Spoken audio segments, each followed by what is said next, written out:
Dans l'assemblée des saints, assoiffé je me tiens, que ton onction descende sur moi.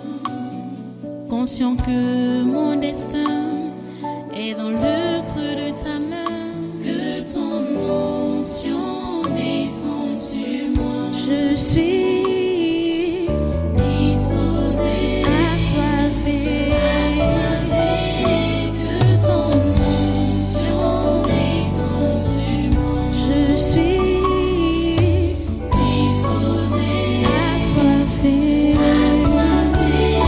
que ton onction descende sur moi.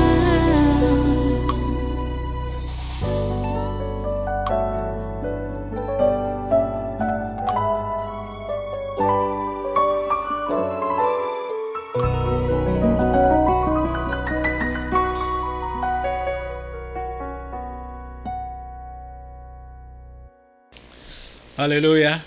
Voilà, prenez votre Bible. Pendant que vous êtes debout, nous allons lire la parole aujourd'hui. Allons d'abord dans l'évangile de Matthieu.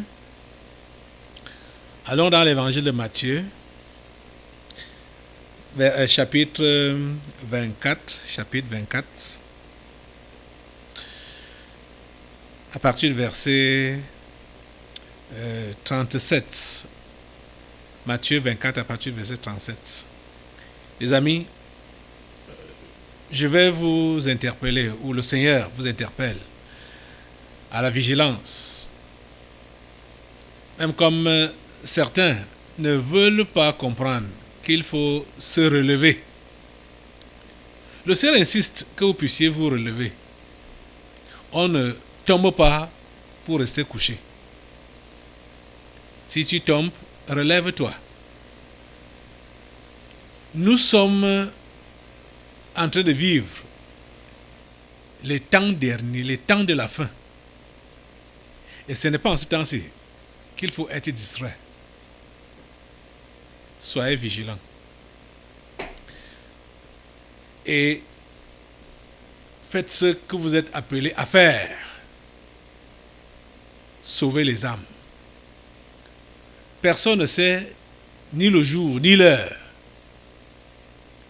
Et les jours et les heures, ça varie. Hein? Chacun peut avoir son jour, son heure. Hein? Tout le monde ne va pas partir au même moment ou mourir au même moment. Donc déjà, chacun doit donc être prêt que si son heure ou son jour arrive, qu'il puisse aller au vrai repos éternel. Pas les histoires que les gens écrivent sur des cartes là, les bouts de papier, paix à son âme, repos éternel, machin, alors que la personne souffre en enfer.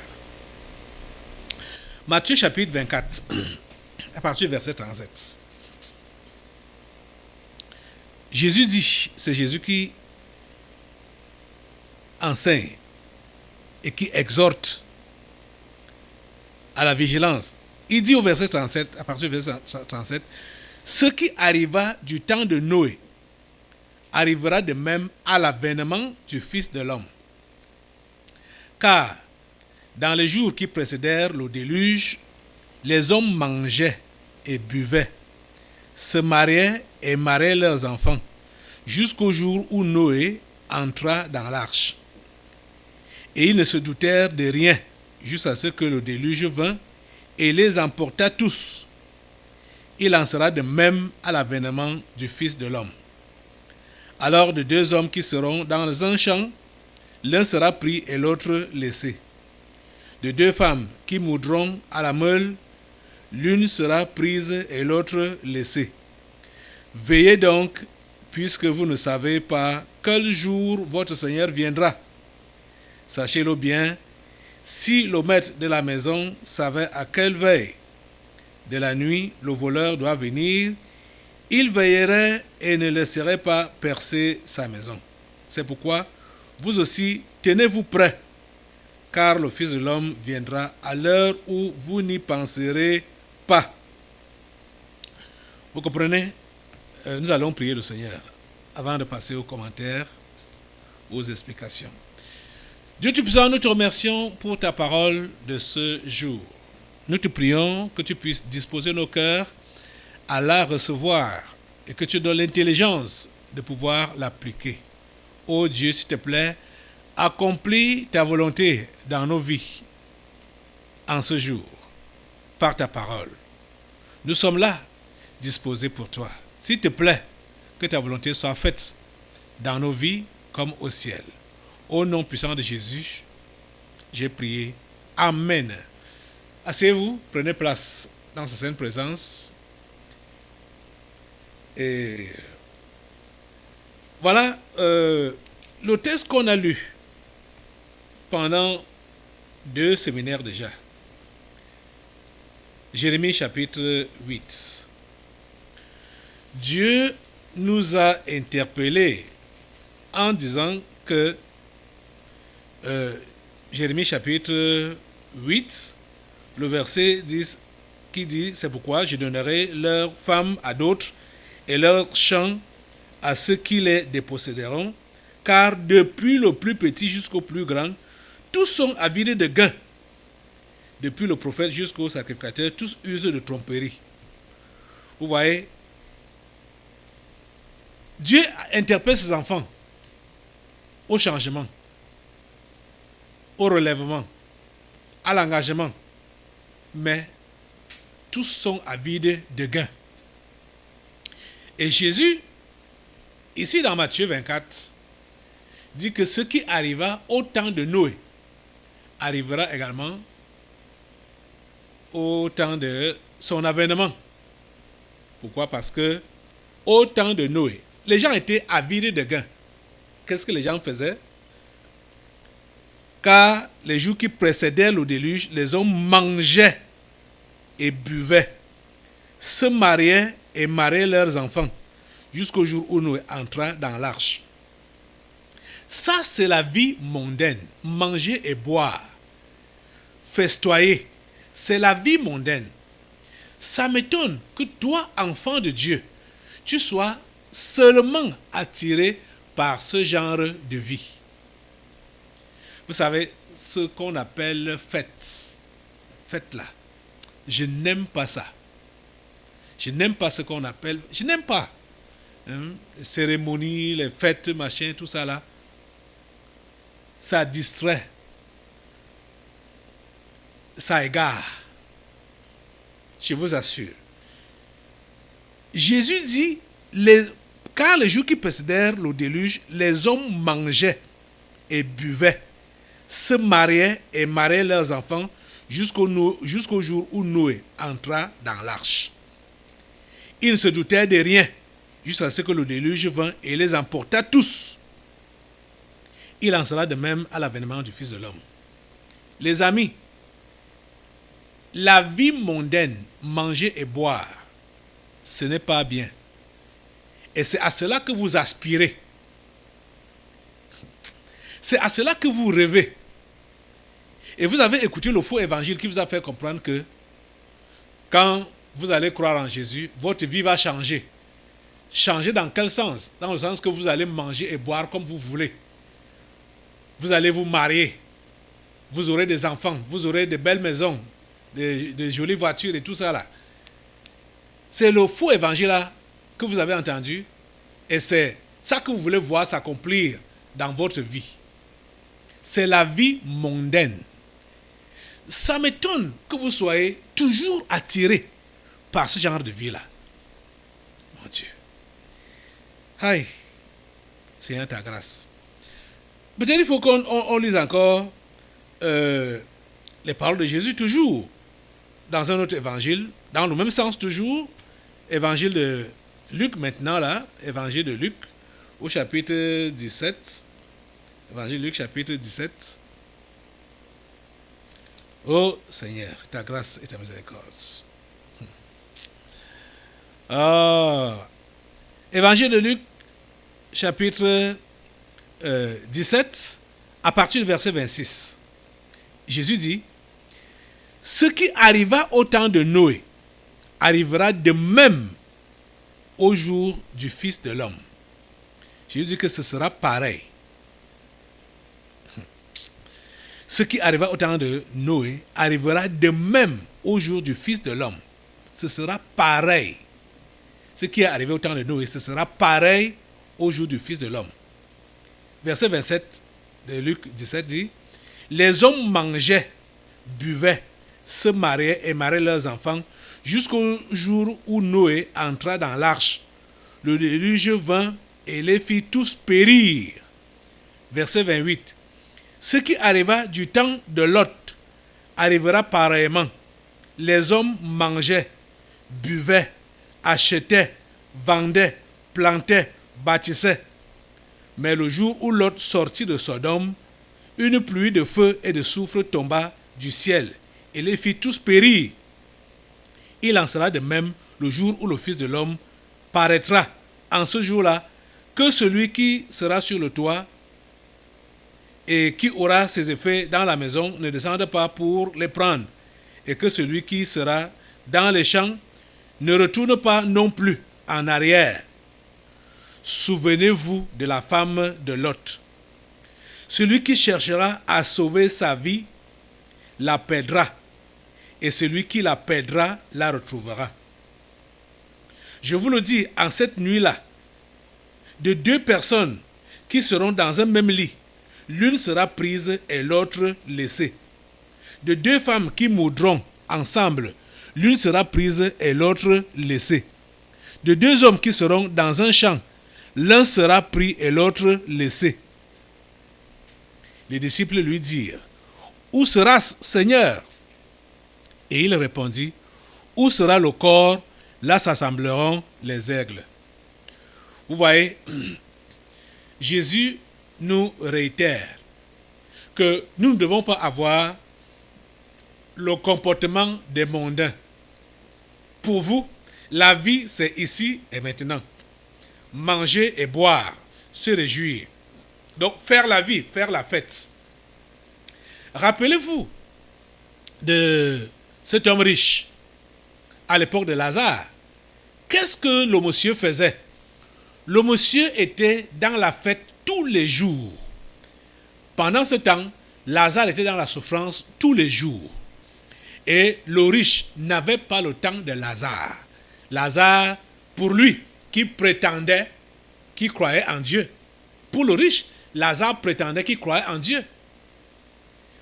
Pourquoi? Parce que son Dieu ne lui servait à rien. Son Dieu le laissait souffrir. Vous savez, dans cet évangile de Luc qu'on a lu là, Jésus, avant de dire ce que nous venons de lire, a d'abord dit ceci. À partir du verset 20. Les pharisiens demandèrent à Jésus quand viendrait le royaume de Dieu. Il leur répondit, le royaume de Dieu ne vient pas de manière à frapper les regards. Le royaume de Dieu ne vient pas de manière à frapper les regards. Tout cela qui cherche le sensationnel. Le royaume de Dieu n'est pas dans le sensationnel. Hey, les amis, le royaume de Dieu n'est pas dans le sensationnel. Le royaume de Dieu ne vient pas de manière à frapper les regards. On ne dira point, il est ici ou il est là, car voici le royaume de Dieu est au milieu de vous. C'est ce que cette génération doit comprendre.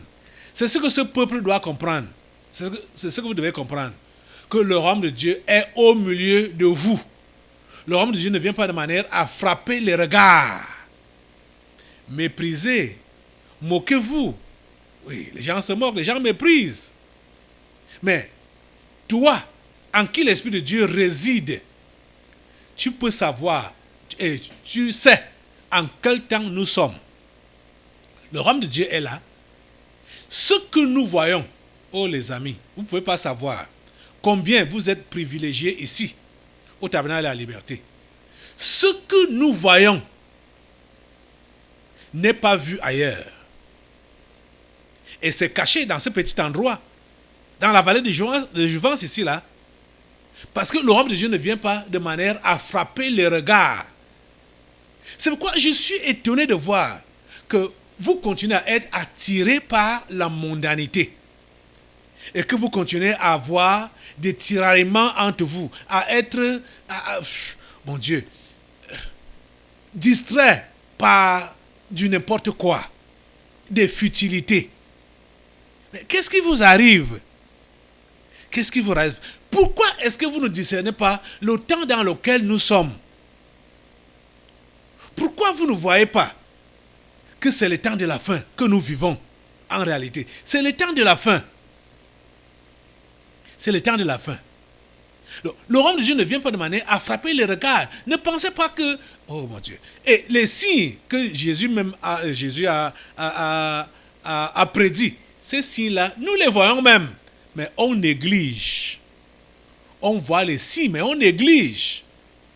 Ça se passe sous nos yeux, mais on néglige. On est seulement attiré par la mondanité. Oh mon Dieu. On est seulement attiré par les plaisirs mondains. Par le péché. Et le Seigneur te dit même comme tu es tombé là, tu peux te relever et relève-toi. Tu restes sur place. Tu ne veux rien faire comme effort pour te relever. S'il vous plaît, soyez vigilants. Vigilance, vigilance, vigilance. Au verset 22, il est dit, et il dit aux disciples, des jours viendront où vous désirerez voir l'un des jours du Fils de l'homme, et vous ne le verrez point.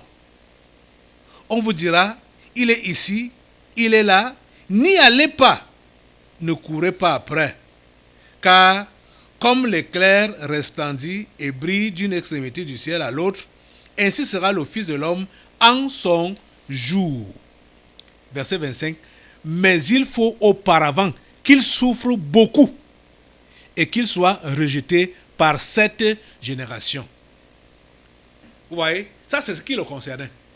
Et vous savez que Jésus a dit que le disciple n'est pas plus grand que son maître, ni le serviteur plus que son Seigneur. Donc, comme le royaume de Dieu, l'avènement du Fils de l'homme, et devait être précédé par ses souffrances à lui d'abord. C'est par là également que son disciple doit passer. Les souffrances d'abord. Les persécutions.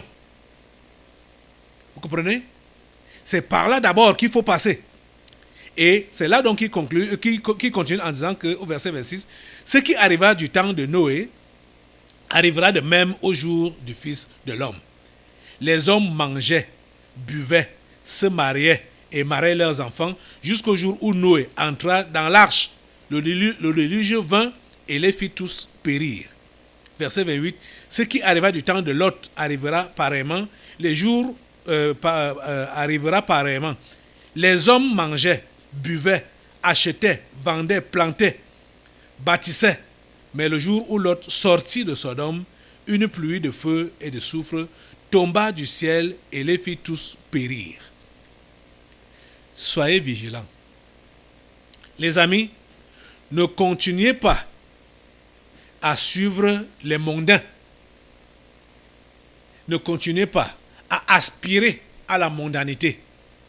Ça m'étonne que les enfants des chrétiens ou les enfants qui viennent ici à l'église avec leurs parents, leur désir ou leur aspiration, c'est seulement faire comme les jeunes du monde font. C'est bizarre au niveau de l'habillement, au niveau du langage, au niveau du comportement, au niveau même de la démarche. Hein? Mais c'est bizarre. Qu'est-ce que vous voulez? Qu'est-ce que le monde a? Qu'est-ce que le monde peut vous offrir de bon? Il n'y a rien de bon dans ce monde. Il n'y a rien de bon dans ce monde. Le Fils de l'homme va bientôt venir. Mais ce n'est pas comme vous pensez. Ce n'est pas comme vous pensez. J'ai dit qu'en ce qui concerne le jour ou l'heure, chacun déjà aura son jour et son heure. Pour l'avènement même du Fils de l'homme, de Jésus, ça c'est un jour à part.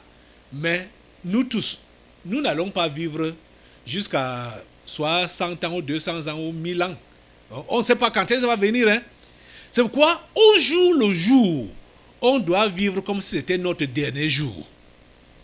C'est-à-dire, étant prêt que si la trompette sonne là, nous sommes enlevés. Ou bien, si nous fermons les yeux, nous sommes enlevés, nous partons. Nous devons être prêts. Nous devons être prêts à tout moment. Le chrétien doit être prêt à tout moment. On n'est pas prêt là en croisant les bras pour dire ok, j'attends le son de la trompette, j'attends le retour de Jésus qui vient me trouver. Non, c'est en travaillant. C'est en travaillant. En faisant rentrer les autres qui sont encore dehors dans la bergerie. Pas en croisant les bras, pas en dormant. Mais c'est en travaillant. Le Seigneur doit nous trouver au travail. C'est pour cela qu'il a donné même, après avoir parlé dans l'évangile de... Dans l'évangile de Matthieu, donc là, dans l'évangile de Matthieu, à partir du verset 45, chapitre 24, bien sûr, à partir du verset 45, voici ce qu'il dit. Quel est donc le serviteur fidèle et prudent que son maître a établi sur ces gens pour leur donner la nourriture au temps convenable? Heureux ce serviteur que son maître, à son arrivée, trouvera faisant ainsi, c'est-à-dire donner la nourriture à ces gens aux heures convenables, au temps convenable. Donc, en attendant le retour du Seigneur, ce n'est pas en croisant les bras, c'est en faisant son travail. Vous comprenez ça? C'est en faisant son travail. Il serait préférable que le Seigneur te trouve pendant que tu es en train d'évangéliser, ou pendant que tu es en train d'intercéder, ou pendant que tu es en train de l'adorer, ou pendant que tu es en train d'apprécier sa parole, pendant qu'on prêche. Il faut que le Seigneur te trouve pendant que tu es au travail, à l'œuvre. Le verset 47 dit, « Je vous le dis en vérité, il établira sur tous ses biens. Mais si c'est un méchant serviteur qui dit en lui-même, « Mon maître tarde à venir », s'il se met à battre ses compagnons, s'il mange et boit avec les ivrognes, le maître de ce serviteur viendra le jour où il ne s'y attend pas et à l'heure qu'il ne connaît pas. Il le mettra en pièces et lui donnera sa part avec les hypocrites. C'est là qu'il y aura des pleurs et des grincements de dents. Vous êtes en train de comprendre? Il ne faut pas être méchant serviteur. En attendant le retour du Seigneur, il ne faut pas être méchant serviteur. En faisant le contraire de ce que tu es appelé à faire. Battre tes compagnons, au lieu de leur donner à manger au temps convenable. Tu es en train de les malmener, tu es en train de les battre, tu es en train de les chiffonner. Les amis, quand est-ce que vous allez comprendre que vous devez vous supporter les uns les autres, vous devez vous encadrer entre vous, vous ne soyez pas comme Caïn. La Bible nous dit qu'il ne faut pas être comme Caïn. Caïn était du diable, il était du malin. C'est pour cela qu'il a tué son frère. Et on a vu, oh mon Dieu, je ne sais pas où sont vos oreilles. On a vu l'exemple de Caïn, quand on parlait de l'histoire de la repentance, ceux-là qui n'ont pas su se repentir, qui n'ont pas su se relever, comme Dieu nous interpelle à nous relever, Caïn n'a pas su se relever, Dieu l'a même averti pour lui dire, Caïn, le péché se couche à ta porte, et ses désirs se portent vers toi, mais toi, domine sur lui. Caïn n'a pas écouté. Caïn a tué son frère. Pourquoi? Parce que Caïn était jaloux de son frère. Il était jaloux de son frère. Les amis, qu'est-ce que vous cherchez avec la jalousie dans vos cœurs contre vos frères et sœurs? Pourquoi la jalousie? Et, oh mon Dieu, Caïn a tué son frère, pourquoi? Parce que Dieu a préféré l'offrande de son frère par rapport à son offrande à lui. Vous voyez? Lui, il était donc jaloux. Les amis, pourquoi est-ce que Dieu préfère l'offrande d'Abel et rejette mon offrande? Pourquoi on préfère tel par rapport à moi? Pourquoi on privilégie tel par rapport à moi? Pourquoi on donne à tel et non pas à moi? Pourquoi ceci? Ce genre de personnes montre clairement qu'ils ont l'esprit de Caïn. Il y a une dame qui ne vient plus ici à l'église parce que elle a estimé que quand elle s'est mariée, on ne l'a pas assisté à son mariage. On n'a pas fait cas de son mariage. Elle a décidé donc de partir de l'église pour dire qu'elle est une intruse dans cette église puisqu'on ne s'est pas occupé d'elle. On ne s'est pas soucié d'elle. Vous voyez des histoires. Celle-là va brûler en enfer si elle persiste dans cette voie. Pour quelle raison on a fait les mariages des autres, on n'a pas fait mon mariage? On est allé au mariage des autres, on n'est pas venu à mon mariage. Ah! Vous voyez les histoires? On a fait ceci à tel, on ne m'a pas fait. On a fait ceci autre chose à tel autre, on ne m'a pas fait. Vous voyez ça? C'est ça qui a animé Caïn, c'est-à-dire la jalousie. C'est ça qui a animé Caïn et ça lui a donné la haine jusqu'à produire maintenant le meurtre, l'assassinat. Il a assassiné son frère dans les champs. Parce qu'il était jaloux du fait que Dieu a apprécié l'offrande de son frère par rapport à son offrande à lui. Chrétien, vous allez comprendre quand ton frère est béni, c'est toi-même qui es béni. Quand ton frère possède, c'est toi-même qui possède. Vous allez comprendre vous devez être content quand ton frère ou ta soeur est béni. Ou quand ton frère ou ta soeur possède. Vous devez partager sa joie. Vous allez comprendre ça quand. Je vous ai toujours enseigné que aussi longtemps que vous ne serez pas content parce que les autres sont bénis, parce que les autres ont réussi, vous n'allez jamais connaître la bénédiction, vous n'allez jamais connaître la réussite ou le succès. Vous n'allez jamais connaître ça parce que vous n'avez pas un bon cœur. Vous êtes méchant, vous êtes mauvais. Et vous ne méritez même pas d'être béni. Parce que ça vient sur vous là, ce sera même une malédiction. Vous allez mal utiliser cela.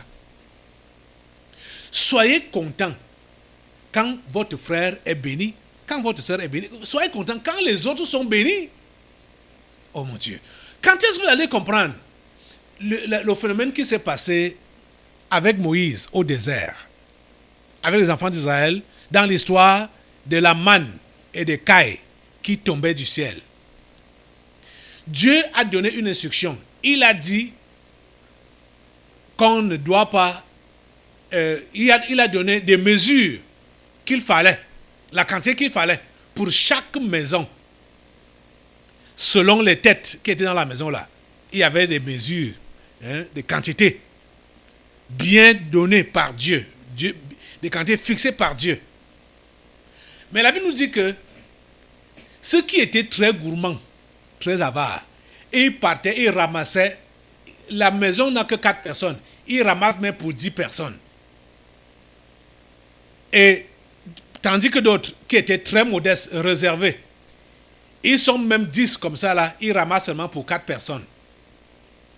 Mais quand ils arrivaient au camp, comme Dieu ne voulait pas que quelqu'un soit délaissé, il faisait que quand ils arrivent au camp alors, Moïse demande à tout le monde de verser ce qu'il a récolté. Et maintenant là, les gens venaient selon leur maison et on donnait à chacun selon le nombre de têtes qu'il y avait dans la maison. Donc, ceux qui avaient ramassé plus, ils n'avaient pas de trop. Et ceux qui avaient ramassé moins n'en manquaient pas. Parce que Dieu se rassurait donc que chacun puisse recevoir selon son besoin. Donc, ceux qui avaient ramassé plus, ramassaient pour combler le vide de ceux qui avaient ramassé moins. Ça n'a pas changé aujourd'hui. Dieu continue à agir dans le même système. Je vous ai enseigné que les bénédictions que Dieu nous donne, c'est selon les charges qu'il nous a confiées. Ni plus, ni moins. quand il nous confie des charges, c'est comme ça qu'il nous donne aussi les bénédictions pour que nous puissions gérer ces charges-là. Vous allez comprendre ça quand? Pourquoi vous allez garder les cœurs aigres? Je vous dis la pure vérité aujourd'hui. Vous allez partir en enfer si vous avez un cœur jaloux. Vous allez partir en enfer si vous n'aimez pas le bien-être des autres. Si vous êtes jaloux de la bénédiction des autres. Si vous êtes jaloux de l'élévation des autres. Vous allez partir en enfer si vous êtes content quand les autres souffrent. Et vous travaillez même pour leur souffrance. Vous allez partir en enfer quand vous n'aimez pas le bien des autres. Vous allez partir en enfer. Passez même 1000 ans à l'église. Mais quand vous avez des cœurs mauvais, des cœurs méchants, et un cœur méchant, c'est quel genre de cœur? Le cœur qui ne se réjouit pas quand l'autre voit du bien. C'est un cœur méchant. Un cœur méchant, c'est quel genre de cœur? C'est le cœur qui aimerait que celui qui rit puisse pleurer. Voilà un cœur méchant. Ce genre de cœur, celui qui a ce genre de cœur-là, ne peut jamais aller au ciel. Ne peut jamais voir Dieu. La Bible a dit clairement que heureux ceux qui ont le cœur pur, car ils verront Dieu. Ne soyez pas surpris de voir comment vous trimez, même dans cette vie. Vous trimez. Vous êtes sur place. Pourtant, vous dites que vous êtes chrétien et vous voulez prospérer, mais vous trimez. Pourquoi? C'est à cause de l'état de votre cœur. Vous êtes sur place, pourquoi? À cause de l'état de votre cœur. Vous devez changer ce cœur-là, ce genre de cœur-là. Vous comprenez ça? Vous devez changer ce genre de cœur-là. Vous devez être des serviteurs fidèles et prudents. C'est à cela que le Seigneur nous interpelle, à être des serviteurs fidèles et prudents. Des serviteurs fidèles et prudents. Que le Seigneur nous aide. Les temps de la fin. Bon, c'est vrai que certains, par leur mauvais comportement, montrent réellement que nous sommes dans les temps de la fin. Matthieu 24. Matthieu 24. Allons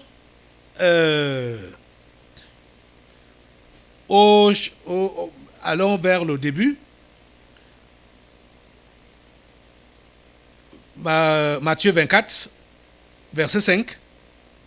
Jésus dit, verset 4 même d'abord, Matthieu 24, verset 4. Jésus leur répondit, prenez garde que personne ne vous séduise.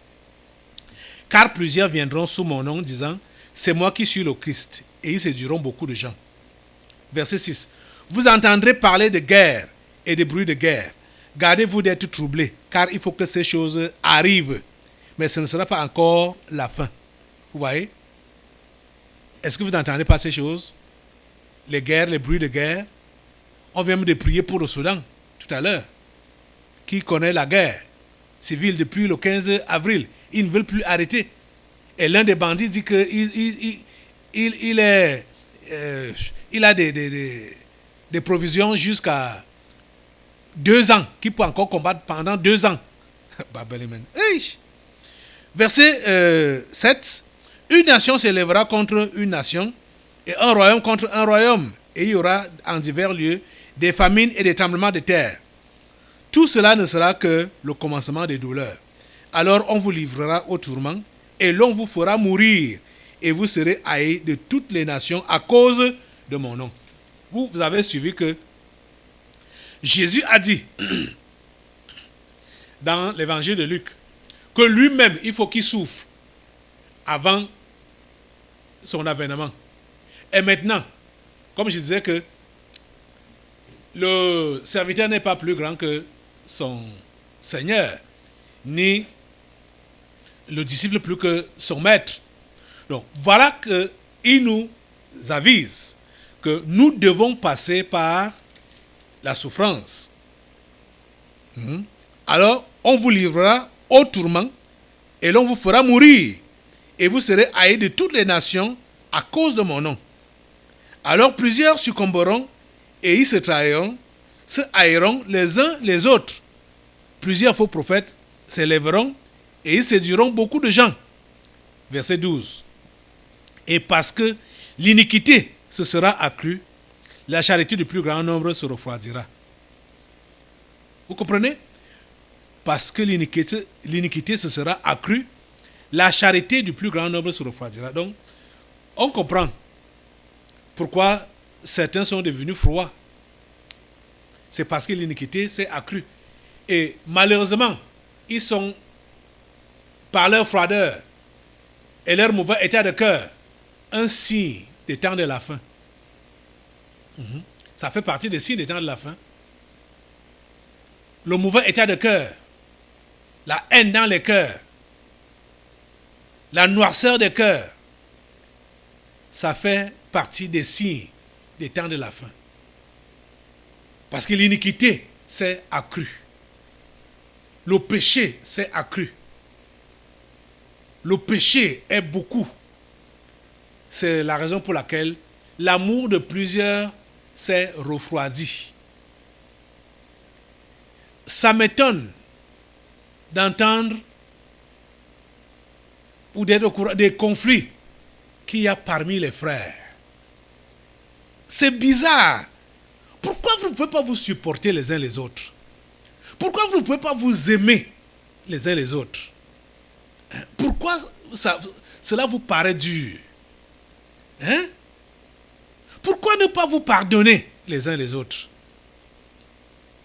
Pourquoi garder rancune? Pourquoi garder les rancunes? Et vous autres, pourquoi offenser les autres consciemment? Ça ne vous gêne pas, ça ne vous dit rien. Vous faites ça sciemment comme ça. Ce n'est pas bon. Ce n'est pas chrétien. Et quand vous agissez dans le mal, consciemment, regardez que vous-même, vous placez comme un signe des temps de la fin. Mais un mauvais signe des temps de la fin. Un mauvais signe des temps de la fin. Jésus a dit au verset 13 de Matthieu 24, c'est que « Mais celui qui persévérera jusqu'à la fin sera sauvé. » La persévérance dans le bien, pas dans le mal. La persévérance dans le bien, dans l'amour. La persévérance dans la pratique de la parole. La persévérance dans le bon travail. De gagner les âmes. De faire entrer les âmes, les brebis à la bergerie. Il faut persévérer en ça. Il faut persévérer en ça. Ce n'est pas le temps de se décourager, de baisser les bras. Ce n'est pas le temps de rentrer en arrière. Et ce n'est pas le temps de persévérer dans le mal. Arrêtez avec cela. Nous sommes dans les temps de la fin. Il faut la vigilance. Tous les signes sont là. Ou, je veux dire, la majorité, la grande partie des signes que Jésus a prédits sont là, sous nos yeux. La seule chose qui reste, c'est ce qui est ici au verset 14 de Matthieu 24. Cette bonne nouvelle du royaume sera prêchée dans le monde entier pour servir de témoignage à toutes les nations. Alors viendra la fin. Ce verset 24 nous fait comprendre que le pur évangile doit être prêché à tous les hommes, à toutes les ethnies, à tous les hommes du monde entier, avant que la fin ne vienne. Le pur évangile n'a pas encore été entendu par les vrais humains, ou tous les vrais humains qui peuplent cette planète Terre. Je dis le pur évangile. La religion est partout, mais sauf le pur évangile. Et c'est ce pur évangile que nous nous évertions à prêcher pour donc aller vers la fin du monde, donc vers le retour du Seigneur. Ce n'est pas que la fin du monde, que le monde va finir, mais le retour du Seigneur. Pour l'Église, c'est le retour du Seigneur qui compte. La fin, ce sera après. Pour l'Église, la trompette doit sonner et l'Église enlevée.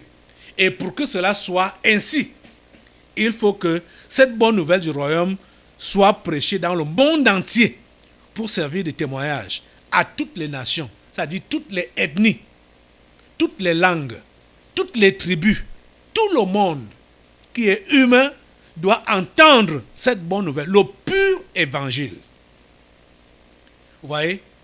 Et vous-même, vous savez que ce pur évangile est ce qui manque à notre monde à l'heure actuelle. Cher ami, tu dois travailler, nous devons travailler pour que ce pur évangile atteigne les bouts du monde. C'est à cela que nous sommes interpellés. C'est pourquoi Dieu nous demande de nous relever et ne pas avoir le comportement des païens. Les païens sont là pour la fête. Les païens sont là pour manger et boire, se marier et marier leurs enfants. Ils sont là pour planter, ils sont là pour vendre, ils sont là pour acheter. Ils sont là rien que pour les choses de cette vie, rien que pour la mondanité. Le Seigneur nous dit que nous ne devons pas avoir ce genre de comportement-là. Nous ne devons pas agir comme les païens. Nous devons être différents. Nous devons nous préoccuper de l'avancement de son royaume. C'est ça qui permettra à ce que l'évangile, ayant donc atteint les bouts du monde, pour servir de témoignage, pas forcément pour que tout le monde soit sauvé, mais pour servir de témoignage.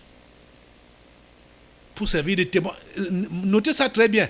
Ce n'est pas forcément que tout le monde va être sauvé, mais c'est pour servir de témoignage. Ceux qui vont être sauvés, gloire à Dieu. Ceux qui ne vont pas être sauvés, gloire à Dieu. Mais l'évangile doit être prêché, le pur évangile doit être prêché jusqu'au bout du monde. Le pur évangile. Tous les gens doivent l'entendre. Ça doit être notre engagement, notre détermination à faire entendre cet évangile jusqu'au bout du monde. Alors viendra la fin. Donc, vous comprenez que laissez de côté vos petites préoccupations. Laissez de côté la mondanité. Laissez de côté le gain effréné là. Laissez ça de côté.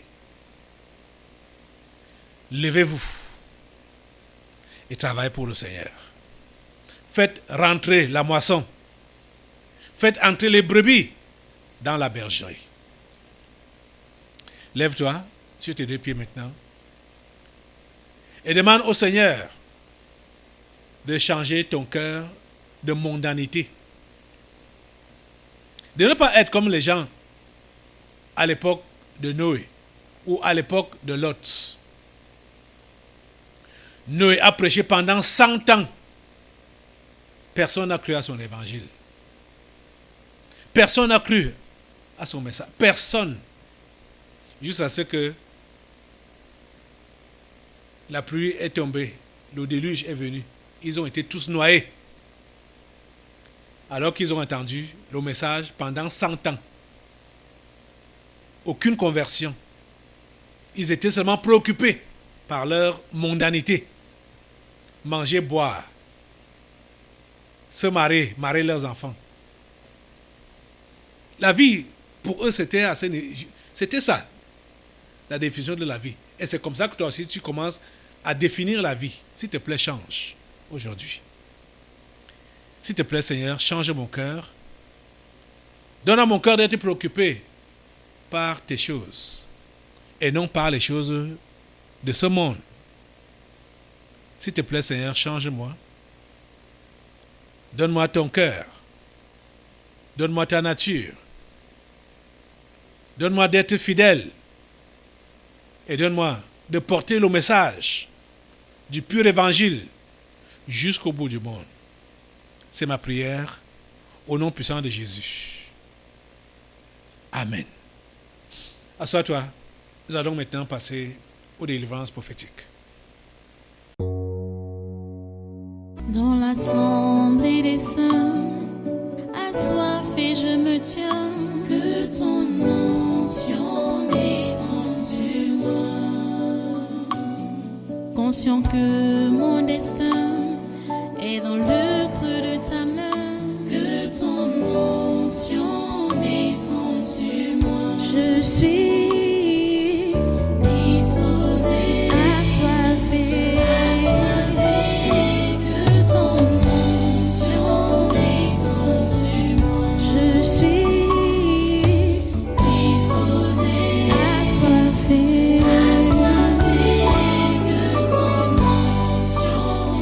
sont sûrs.